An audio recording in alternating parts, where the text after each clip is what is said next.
है power socket हो। यसमा टर्मिनल पोइन्ट कतिवटा छ 5 वटा छ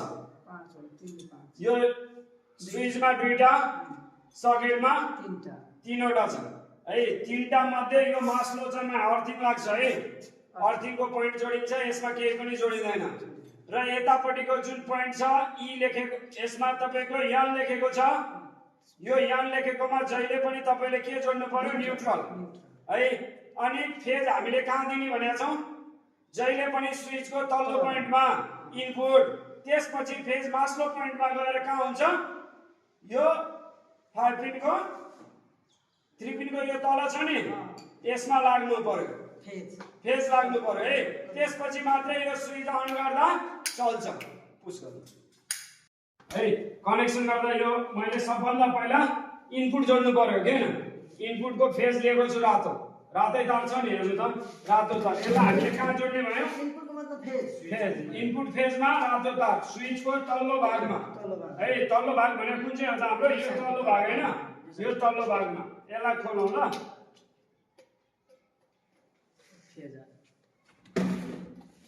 कसेर कस्नु होला है यसमा जोडियो ठीक छ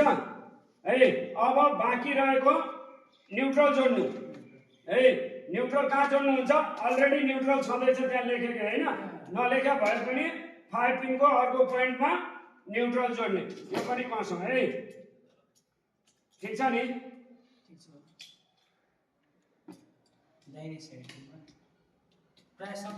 है यहाँ यमलाई लेखेको छ है ठीक छ अब यो यसरी जोडेको भरमा बल्दैन पावर सकेट किनकि यो स्विचबाट यसमा कनेक्सन दिनु पर्यो हो कि हैन कनेक्सनको लागि यो हामीले छोटो तार लिएको छौं हैन एउटा यो छोटो तारलाई पनि छिल्ने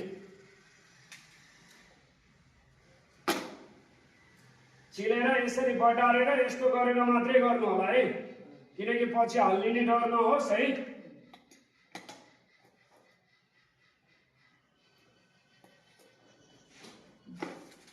यहाँ एउटा कनेक्सन यहाँ एउटा कनेक्सन है अब यसबाट यो एउटा सबैमा पुरा भयो हेर्नु त एउटा बाँकी छ है एउटा पोइन्ट बाँकी छ नि हो कि हैन यसमा चाहिँ अर्थिङको तार जोड्नु पर्छ